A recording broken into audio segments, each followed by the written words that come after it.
كده واحد وجودني مركز ربطه وربريد في سلسلة ذاك الله مركز كان اللي مركز معها برا وحيانا بس كحد يرقصوا على واحد كم ذها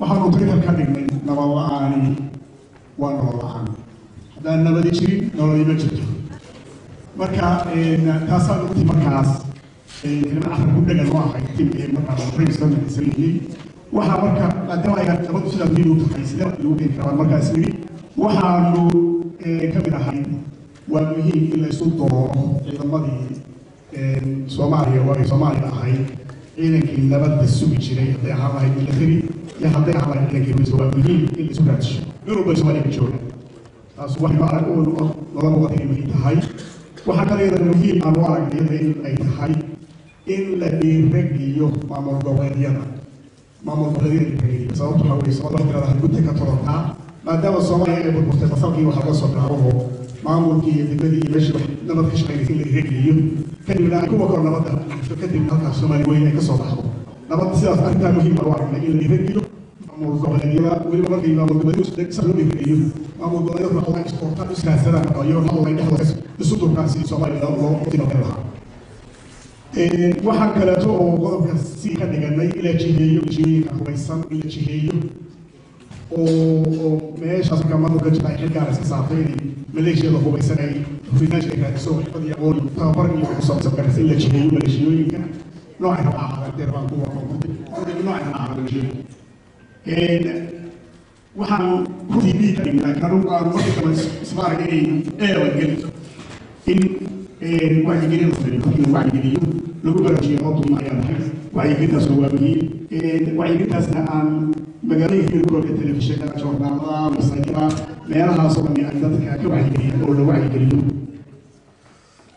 wacyigelintaas waa muhiim ah in la wacyigeliyo oo nabadda la promoteeyo markaas waxaa si noo noqday marka gobolka ay leedahay iyo nidaamka ay samaysato iyo dowladda Soomaaliya hadda ka wada dhaysa in ay markaa nidaamka ay degsatay lagu dhaqmo وسيدو يسوع ما هو يقول يوم يبارك سي اي او صدقوا هي عدالة يسنان يا بداية مكانس بس ما هي لا نبضيتها دبلوا بنشوفوا وحنا كهذا إلا أبو مشاريع بروبرنيت سيدا كرويس كبيرها والله يبيها هنبقى في الصومالي لقى عبوية هنبقى صودا ما يكون هنقول بالفول من هذه الرعفة وحنا قبل كنا ما فينا كنا إلا عاوية والله ما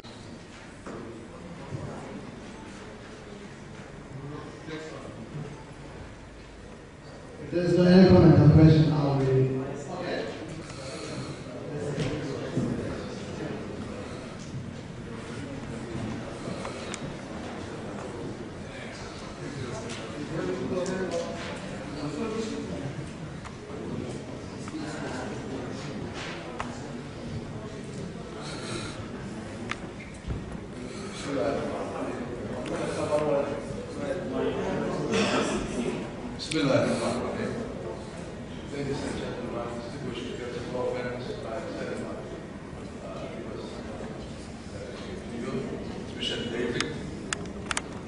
Did I finish up this thing?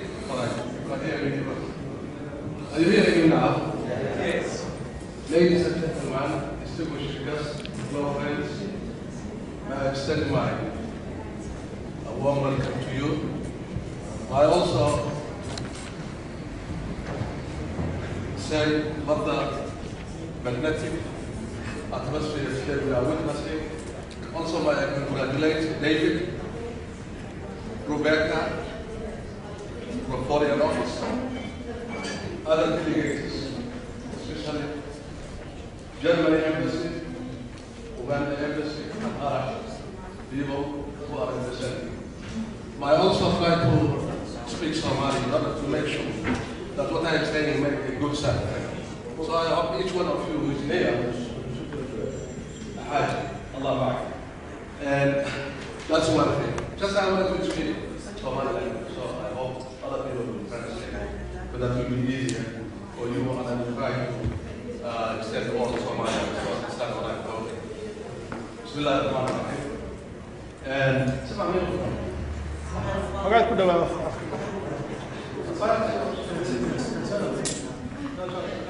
don't want to ask questions, just I want to put my idea to let other people so that will ask you a couple of advice. Bismillah ar-Rahman ar-Rahim. Waxaan jeclahay marka ugu horeeya oo aan soo dhaweynaya dhammaan dadkiina meesha isugu yimid. Su-aashaan aanu ka hadlaynay waxaa weeye virus.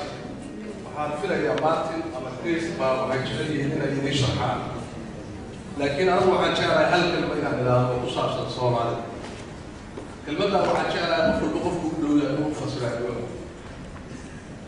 Soomaaliya waxaan ku masalay anigu qof ahaan nin lahaan jiray madax ah oo boqor ah baa wuxuu ahaa dadka hawada sheegay.